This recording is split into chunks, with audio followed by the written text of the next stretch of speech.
Hello students, class 9th mathematics 7th chapter triangles में हम लोग क्या पढ़ रहे हैं? Congruency of triangles. ठीक है, एनसीईआरटी बुक निकाल लीजिए, क्वेश्चन करेंगे आज। ठीक है, एनसीईआरटी बुक में से एग्जाम्पल 2।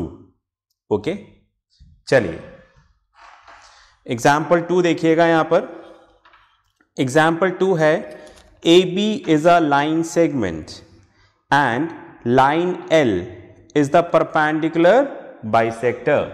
ठीक है, तो आपसे क्या बोल रहे हैं? आपसे बोल रहे हैं ये AB एक लाइन सेगमेंट है, AB।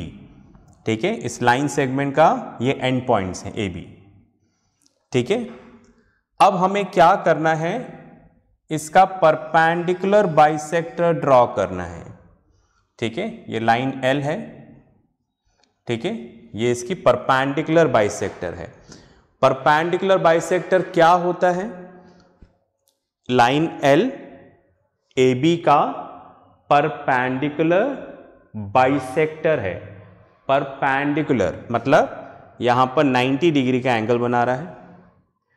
बाइसेक्टर मतलब इस पॉइंट पे बाइसेक्ट कर रहा है, मतलब ये वाला पार्ट इसके इक्वल है। ओके, दोबारा पढ़ता हूं, देखो क्या बोल रहे हैं। A B is a line segment and line L is its perpendicular bisector. तो हमने माना कि ये पॉइंट C है हमारा, तो AC इक्वल्स टू BC है, और ये एंगल यहां पर क्या है? 90 डिग्री। ये 90 होगा तो ये भी 90 होगा। ठीक है, फाइन, परपेंडिकुलर है, दोनों तरफ से 90 होगा। आगे चलते हैं। अब क्या बोल रहे हैं? If a point P lies on L, एक पॉइंट ले लो P, ले लिया भाई पॉइंट P लाइन L के ऊपर। P is equidistant, show that, prove that P is equidistant from A and B। P की डिस्टेंस A से और P की डिस्टेंस B से इक्वल होगी। मतलब अपने को क्या प्रूफ करना है? अपने को प्रूफ करना है PA इक्वल्स टू PB। तो पहले टू प्रूव लिख देता हूं मैं यहां पर। हमें प्रूफ करना है PA equals to PB। Given लिख देते हैं, राइट, फाइन। तो given line L is the perpendicular bisector of AB। ठीक है, line L is the perpendicular bisector of AB at C point पे। चलिए प्रूफ स्टार्ट करें। ओके, तो सबसे पहले गिवन लिख देता हूं यहां पर। Line L is the perpendicular bisector of AB। ऐसा क्वेश्चन में क्या है? गिवन है। अगर लाइन L AB का परपेंडिकुलर बाइसेक्टर है C पॉइंट पर, तो देयरफॉर क्या हो जाएगा? Angle PAB, angle PCB equals to angle PCA equals to 90 degree, right. ये लाइन L जो है परपेंडिकुलर बाइसेक्टर है, ये पॉइंट P है, तो PCA और PCB दोनों 90 डिग्री होगा क्योंकि परपेंडिकुलर बाइसेक्टर है। दूसरा यहां पर क्या हो जाएगा? AC equals to BC। ठीक है, AC और BC आपस में इक्वल होंगे क्योंकि ये वाली लाइन इसको बाइसेक्ट, मतलब दो इक्वल पार्ट्स में डिवाइड कर रही है और 90 डिग्री भी है। ऐसा हमारे पास क्या था? गिवन था, उससे हमने फाइंड आउट किया। चलिए अब हमें प्रूफ करना है यहां पर PA इक्वल्स टू PB। इन दोनों को इक्वल करने के लिए हम यहां पर कॉन्ग्रुएंसी की हेल्प करेंगे। तो हमारी प्लानिंग क्या है? दो ट्राइंगल दिख रहे हैं आपको, PCA PCB, इन दोनों ट्राइंगल को कॉन्ग्रुएंट कर देंगे तो CP CT से ये वाले पार्ट्स इक्वल हो जाएंगे। ऐसा हमारी प्लानिंग है। चलिए करते हैं। तो मैंने यहां पर लिया in triangle PCA and triangle PCB कुछ इस तरह से बने हुए हैं, राइट। PCA मैंने थोड़ा अलग अलग कर दिया है इसको, ओके, जस्ट समझने के लिए। PCB, राइट, ये दो ट्राइंगल्स थे, उनको ऐसे बना दिए। तो हम क्या करना चाह रहे हैं, इन दोनों ट्राइंगल्स को हम कॉन्ग्रेंट प्रूफ करना चाह रहे हैं। कॉन्ग्रेंट प्रूफ करने के लिए कुछ इक्वल होना चाहिए। तो आप देखो ये दोनों एंगल यहां पे 90 डिग्री है, राइट। इसके अलावा AC इक्वल्स टू BC है, परपेंडिकुलर बाइसेक्टर है। इसके अलावा ये वाली साइड दोनों में कॉमन है। कॉमन है मतलब कॉमन बाउंड्री है इनकी, ये अगर कॉमन है तो इक्वल होगा ही सही, बस में आ गई। अगर कॉमन होगा तो इक्वल होगा ही सही। तो अब हमें डिसाइड करना है इन दोनों को कौन सी कॉन्ग्रेंसी से कॉन्ग्रेंट प्रूफ करें। तो यहां पर दो साइड और एक एंगल है, दो साइड और एक एंगल वाली तो एक ही थ्योरम है, कौन सी, SAS, राइट। पर यहां पर एंगल कैसा होना चाहिए, इंक्लूडेड होना चाहिए, मतलब जो दो साइड्स इक्वल हैं वो मिलकर जो एंगल बना रही हैं। जैसे ये वाली साइड इसके इक्वल है, ये वाली साइड इसके इक्वल है, तो ये दोनों मिलकर जो एंगल बना रहे हैं और ये दोनों मिलकर जो एंगल बना रहे हैं वो इक्वल होना चाहिए। तो क्या यहां पर इंक्लूडेड एंगल है, आंसर इज यस, राइट। तो हम यहां पर SAS अप्लाई कर सकते हैं, कोशिश करें। चलिए अब मैंने यहां पर नाम लिखा PCA और PCB। नाम इस तरह से लिखना है कि इक्वल पार्ट्स की पोजीशन सेम होनी चाहिए, हम स्टार्टिंग से ही ऐसा करें, ठीक है, राइट। मैंने क्या बोला, जब कॉन्ग्रेंसी के लिए स्टेप्स लिख रहे हैं तो ये नाम इस तरह से लिखने हैं कि इक्वल जो पार्ट्स हैं उनकी पोजीशन सेम आए। मतलब जैसे इस ट्राइंगल में PC और इस ट्राइंगल में PC, क्या दोनों की पोजीशन सेम है क्या, फर्स्ट टू, बिल्कुल सही है। AC BC, लास्ट टू, बिल्कुल सेम पोजीशन है। इसके अलावा एंगल PCA, तो इधर कैसा होना चाहिए, PCB, बिल्कुल सही है, सेम पोजीशन पे आ रहा है, देखो सेंटर पे C, ओके। तो बिल्कुल सेम पोजीशन पे हम अपना काम शुरू कर सकते हैं। तो यहां पर हमने लिखा सबसे पहले PC इक्वल्स टू PC, क्यों, कॉमन, राइट। इसके अलावा AC इक्वल्स टू BC, ऐसा क्वेश्चन में क्या है, गिवन, राइट। इसके अलावा angle PCA equals to angle PCB, right, given. तो क्या हो जाएगा, triangle PCA is congruent to triangle PCB by SAS congruency rule, right. इससे ये दोनों क्या हो गए, कंडीशन लिखूं या रूल लिखूं, ये दोनों ट्राइंगल कॉन्ग्रेंट हो गए, ओके। इतना पॉज करके लिखूं, फिर बात करते हैं। चलिए लिख लिया होगा आपने, मैं इधर रब कर दूं ताकि जो उधर लिखा है वो भी दिखता रहेगा, ओके। तो हमें प्रूफ करना था PA इक्वल्स टू PB। अब आप देखो, अगर ये दोनों ट्राइंगल कॉन्ग्रेंट हो गए, इनको कॉन्ग्रेंट करने के लिए हमने तीन कंडीशंस इक्वल करी और बाकी तीन ऑटोमेटिकली इक्वल हो जाएगी। सारा लिखना जरूरी नहीं है, जो हमें चाहिए वो ये चाहिए PA इक्वल्स टू PB। तो क्या वो यहां से आएगा, चेक करते हैं, PA और इधर क्या आ रहा है, PB, बिल्कुल सही है, right. PA equals to PB by CPCT, ठीक है। और भी लिख सकते हैं बाकी के पार्ट्स भी, ठीक है, बाकी के पार्ट्स इसी ऑर्डर में लिखने हैं, पर हमें तो यही चाहिए था, ठीक है, इसलिए हम यही लिखेंगे। तो इस तरह से हमने ये क्वेश्चन कंप्लीट किया। पॉज करके लिखें, फिर आगे करते हैं। चलिए, आपने लिख लिया होगा।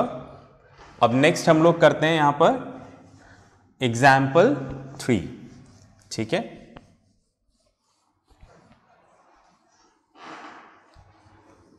चलिए एग्जाम्पल 3 देख लेते हैं अब। ओके, आई होप आपको समझ में आ रहा होगा। ओके, चलिए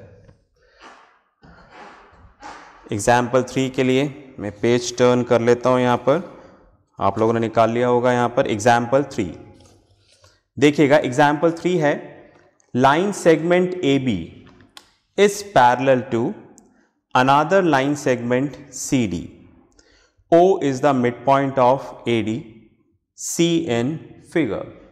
ठीक है, मतलब यहां पर फिगर गिवन है।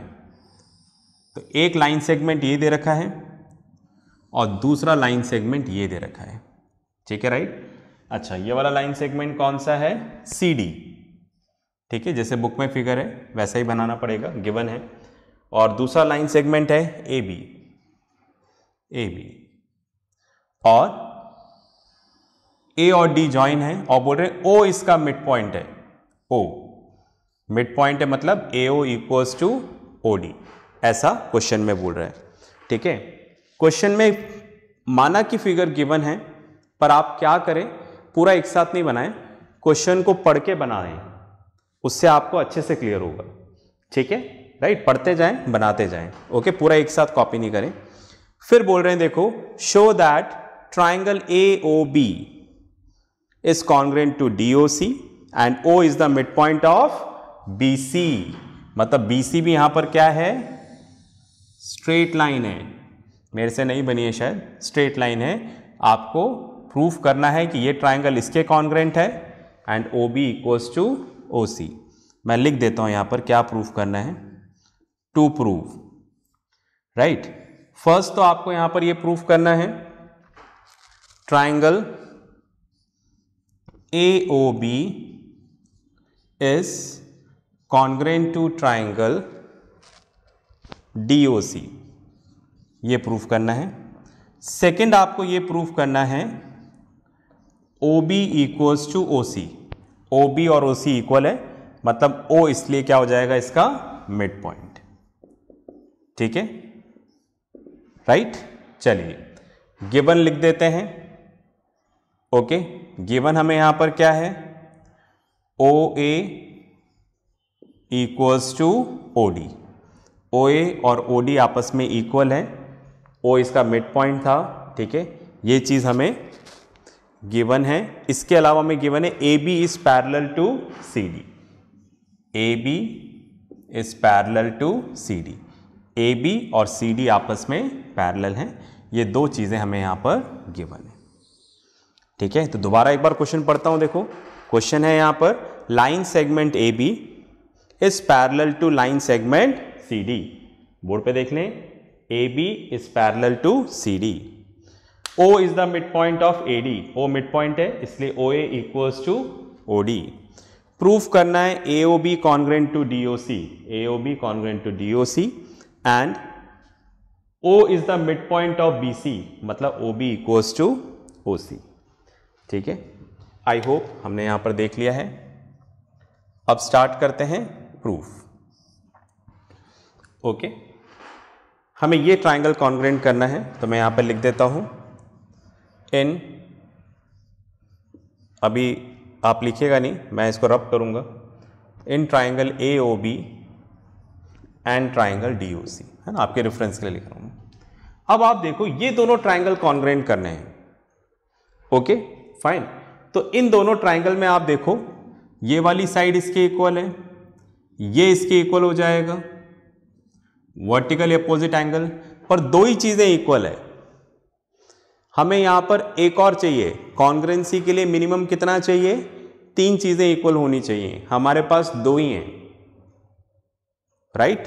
देख रहे हैं ना, ये इसके इक्वल है और ये वाली साइड इसकी इक्वल है, बस और कुछ गिवन ही नहीं है। पर हमें एक चीज गिवन ये है कि A B parallel to C D, तो इससे हम कुछ कर सकते हैं। तो सबसे पहले हम देख रहे हैं हमारे पास शॉर्टेज चल रहा है, एक और इक्वल चाहिए हमें कुछ कॉरस्पॉन्डिंग एंगल या कॉरस्पॉन्डिंग साइड, तो उसके लिए हम इसका यूज कर सकते हैं। देखते हैं यूज करके कि कुछ रिजल्ट निकलता है क्या। तो सबसे पहले हम ये करते हैं, करें, चलिए जी। तो यहां पर हमारे सामने ये एक लाइन सी डी है और दूसरा है A B, right. C D और ए बी आपस में पैरेलल हैं और ये ट्रांसवर्सल है, ठीक है। इसके ऊपर ओ पॉइंट भी आ रहा है, आप देख लें, बिल्कुल इसी तरह से बन रहा है, देखो। ओके फाइन, तो मैं यहां पर लिख देता हूं A B is parallel to C D and, ठीक है, A B is parallel to C D, question में गिवन भी है, ठीक है। A B is parallel to C D and A D is the transversal, ये ट्रांसवर्सल है, okay. अगर ऐसा है तो ये वाला एंगल इसके इक्वल हो जाएगा। वाई? Alternate interior angles. नहीं पता है तो लाइंस एंड एंगल्स का लेक्चर देखिएगा, यहां पर नहीं समझा सकते उसको, ठीक है। तो यहां पर मैं क्या लिख दूंगा, ठीक है, एंगल ओ ए बी, मतलब ये वाला angle O A B equals to angle O D C, ये वाला एंगल, ये आपस में इक्वल है। क्यों इक्वल है? Alternate interior angles, right.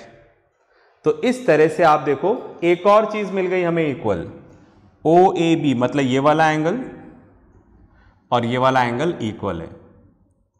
तो दो एंगल, ये इसके इक्वल था, ये इसके इक्वल है, एक साइड आ गई है, तीन चीजें इक्वल आ गई हैं।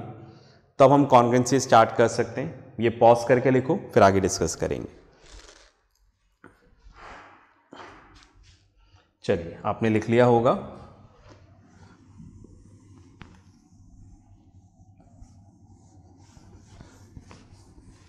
ओके, अब आप देखो, इस दोनों ट्रायंगल में हमारे पास दो एंगल और एक साइड है। चलो डिस्कस करते हैं। पहले इधर लिख देता हूं मैं, in triangle A O B and triangle D O C. तो कौन से दो ट्रायंगल्स हैं? देखो, एक ट्रायंगल तो ऐसा है, यहां पर इस तरह से बन रहा है, ट्रायंगल ए ओ बी, दूसरा कुछ इस तरह से बन रहा है, ट्रायंगल ओ, मतलब डी ओ सी, राइट। ये ट्रायंगल है, ठीक है, राइट। इसको इधर बना दिया है, इसको उधर बना दिया है। अब इन दोनों ट्रायंगल में एक तो ये आपस में इक्वल है, right, A O B and D O C, vertically opposite angle. इसके अलावा angle A, right, and angle D, ये दोनों भी आपस में इक्वल हैं, हमने प्रूफ किया, राइट।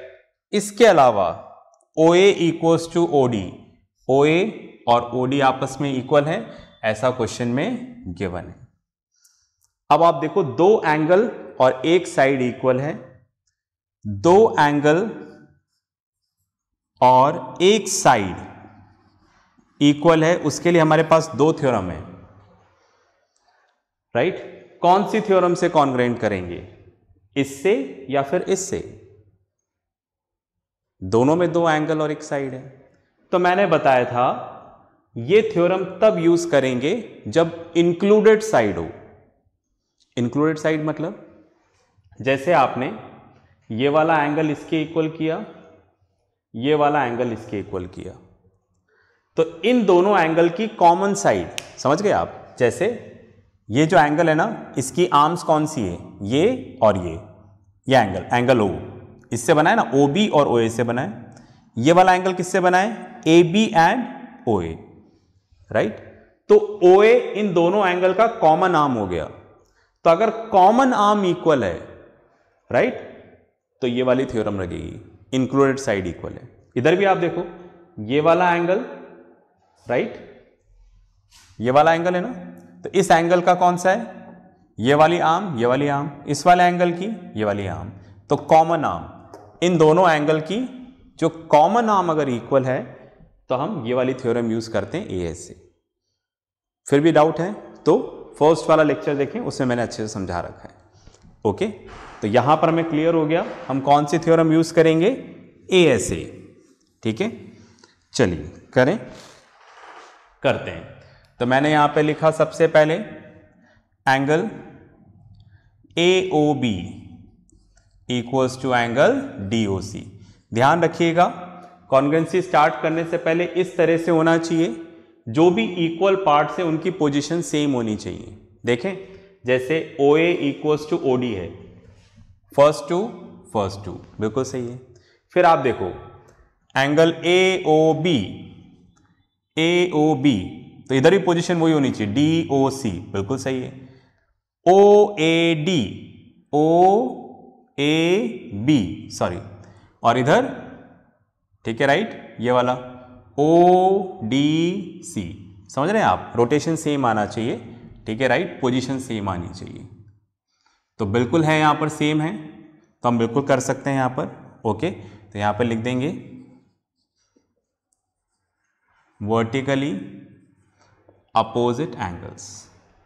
ये जो मैं डायग्राम बना रहा हूं, ये आप अभी तो कॉपी में बनाएं, आप भी करें ऐसा, एग्जाम में नहीं लिखना है, ठीक है, राइट। एग्जाम में तो यही फिगर है, उस फिगर से मतलब नहीं है एग्जामिनर को, वो तो हम अपने समझने के लिए हम ऐसा कर रहे हैं, ठीक है, राइट। तो इसी फिगर से कर देंगे हम लोग, फाइन। चलिए, नाउ एंगल OAB, मैंने लिखा OAB, तो इधर भी ऐसे ही लिखना पड़ेगा, ODC, दोनों इक्वल हैं, यस, हमने प्रूव कर दिया था, जो रब कर दिया हमने यहां से, प्रूव्ड अबाउ। इसके अलावा यहां पर हम लिख देंगे OA equals to OD, first two OA OD, ठीक है, ऐसा क्वेश्चन में क्या है, गिवन। ओके, तो यहां पर आ जाएगा triangle AOB is congruent to triangle DOC by ASA congruency rule. ठीक है, तो यहां पर हमारा फर्स्ट पार्ट प्रूव हो गया, ट्राइंगल कॉन्ग्रुएंट हो गया। कॉन्ग्रुएंट करने के लिए हमने 3 पार्ट्स इक्वल करे, और बचे हुए जो 3 पार्ट्स हैं वो ऑटोमेटिकली इक्वल हो जाएंगे, राइट।